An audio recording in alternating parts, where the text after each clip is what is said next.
Et si je vous disais que l'une des principales raisons de la chute de l'Empire romain d'Occident, c'était que l'armée romaine était tout simplement trop grande.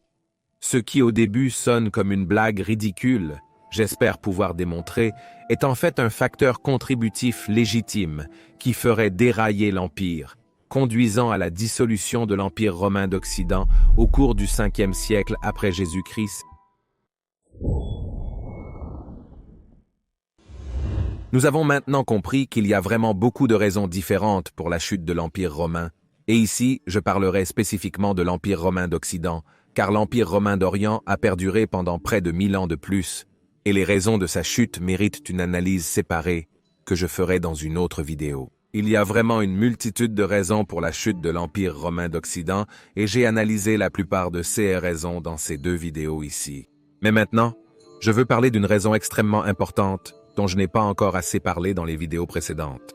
Je parle du paradoxe que l'armée romaine était si incroyablement grande qu'elle a contribué de manière significative à la chute de l'Empire romain d'Occident. Mais maintenant, vous pourriez vous demander, comment est-ce possible? Une immense armée n'est-elle pas bien? Eh bien, oui, et pourtant, le succès de l'armée romaine conduirait finalement à sa propre chute. Quand Rome était encore en expansion, donc essentiellement depuis la fondation de la ville de Rome jusqu'à la période de Trajan, donc pendant environ 900 ans de grandes forces militaires romaines, était absolument nécessaire pour conquérir d'énormes portions de nouveaux territoires et pour soumettre des tribus et des peuples qui seraient ensuite forcés de rejoindre la République romaine et plus tard l'Empire romain. Pour le dire poliment, les Romains n'étaient pas très pacifiques lors de leur expansion. Et bien sûr, le système légionnaire romain était absolument essentiel pour réaliser ces incroyables exploits de conquête. Cependant, comme on peut l'imaginer, les légions coûtèrent cher. Mais une grande raison pour laquelle les premières légions n'ont eu aucun mal à recruter de nouveaux hommes, c'est parce qu'il était en fait assez attrayant pendant longtemps de devenir légionnaire au service de Rome. On avait une chance raisonnable de survivre, probablement autour de 90% de taux de survie dans le début de l'Empire, car normalement seule une petite partie des légionnaires mourrait au combat ou à cause d'autres calamités liées à la guerre. La plus grande partie, cependant, survivrait. Et après environ 20 ans de service militaire, on recevrait en récompense une belle portion de terre dans une bonne province romaine pour la retraite. Mais pas assez. En tant que légionnaire normal, vous recevriez 225 denarii ou 900 sesterces par an.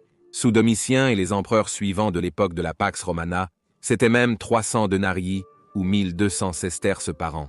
Un denarius valait 4 sesterces.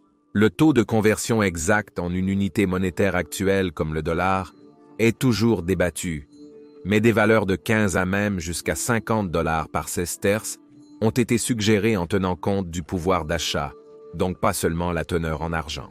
Je devrais faire une vidéo entière sur les taux de conversion de la valeur monétaire romaine, car c'est un sujet vraiment complexe qui va bien au-delà du cadre de cette vidéo. Mais revenons aux légions. Cela signifie que le salaire de base d'un légionnaire était probablement entre 18 et 60 000 $ par an. Mais en plus de ce salaire régulier, un légionnaire recevait un donatif 4 fois par an qui s'élevait parfois à plus que le salaire de base. Et en plus, les légionnaires recevaient une subvention annuelle à Nona pour l'achat de céréales. Ainsi, soudainement, le revenu d'un soldat ne semble plus si mauvais, étant l'équivalent moderne d'un emploi assez bien rémunéré. Bien sûr, si vous grimpiez les échelons des légions et deveniez officier, centurio ou même plus haut, alors votre salaire augmenterait bien sûr de manière significative. Pour résumer, à l'apogée de l'Empire, il y avait une forte incitation pour les gens à rejoindre les légions, ce qui explique pourquoi l'Empire n'a eu absolument aucun mal à trouver de nouvelles recrues. Vous aviez une grande chance de survie, vous gagneriez plus que les travailleurs moyens, et vous obtiendriez même une portion de terre après la retraite, et vous aviez de bonnes chances de grimper les échelons et de gagner encore plus. Donc pendant longtemps, l'incitation à rejoindre les légions était forte, mais ensuite quelque chose s'est passé, ce qui a fait dérailler tout le système.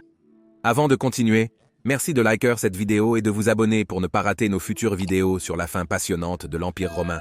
Et veuillez envisager de soutenir mon travail sur Patreon ou via l'adhésion à YouTube, car la pérennité à long terme de cette chaîne dépend vraiment de votre soutien. Et j'aimerais remercier tout particulièrement notre nouveau membre Sol Invictus. Le rapport Collier. Merci beaucoup le rapport Collier pour votre soutien si généreux à cette chaîne. Sincèrement, sans nos membres Patreon et YouTube, cette chaîne ne serait pas viable. Merci à tous ceux qui la soutiennent, peu importe la manière. Merci beaucoup mes amis. Maintenant, Retour à l'armée romaine. Donc, plus l'Empire romain grandissait, plus l'armée devait bien sûr être grande afin de pouvoir protéger toutes ces terres nouvellement conquises et lointaines. On estime que, en prenant toutes les légions et toutes les troupes auxiliaires ensemble, la taille totale de l'armée romaine sous les empereurs des 2 premiers siècles s'élevait à environ 500 000 hommes. Cette taille d'armée, soit dit en passant, est restée constante pendant des centaines d'années, et même à la fin de l'Empire du IVe siècle après Jésus-Christ, la taille totale de l'armée était d'environ ce demi-million. Mais le véritable problème a commencé lorsque Septime Sévère Caracalla et les empereurs suivants ont commencé à apaiser les légions afin d'acheter leur allégeance, notamment en augmentant leur salaire. Ainsi, à un certain moment, les légions se sont vraiment habituées à des salaires encore plus élevés. Certains chercheurs estiment que sous Caracalla et ses successeurs, jusqu'à 70% de l'ensemble des recettes fiscales de l'Empire romain étaient utilisées pour l'entretien de l'armée. 70%, un chiffre incroyablement haut.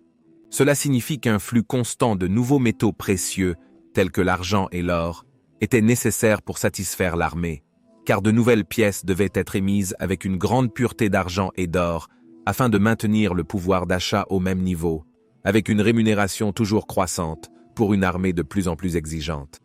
Et les empereurs voulaient certainement satisfaire l'armée, car une armée insatisfaite se rebellerait et proclamerait de nouveaux empereurs, ce qui provoquerait des guerres civiles.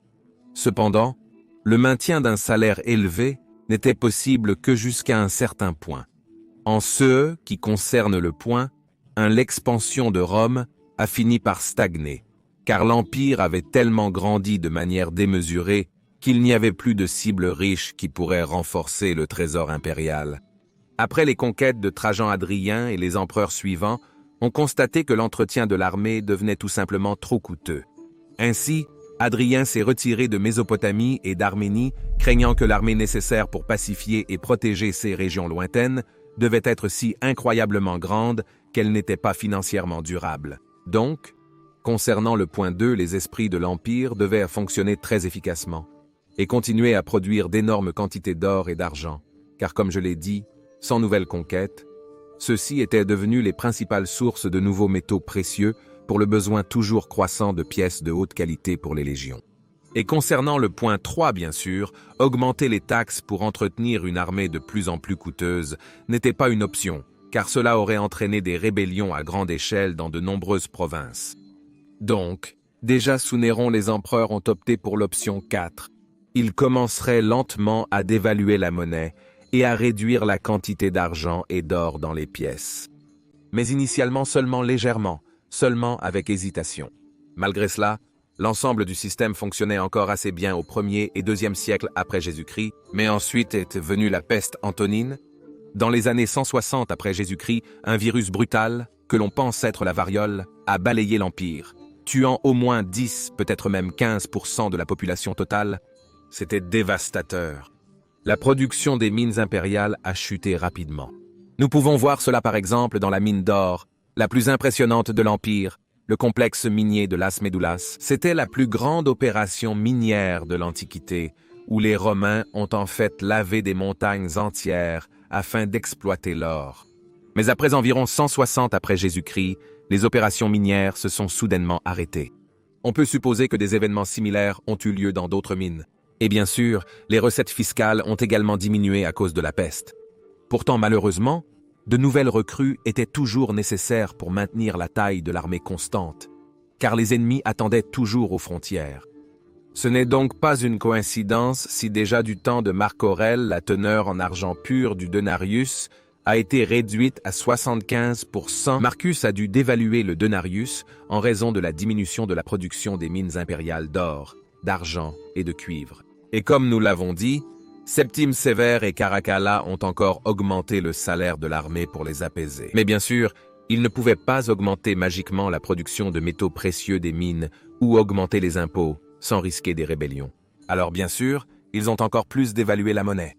Ainsi, au IIIe siècle, la teneur en argent du denarius était déjà à 25%. Ainsi, la pureté du denarius, mais bien sûr aussi du sesterce et de l'Aurelius, diminuait.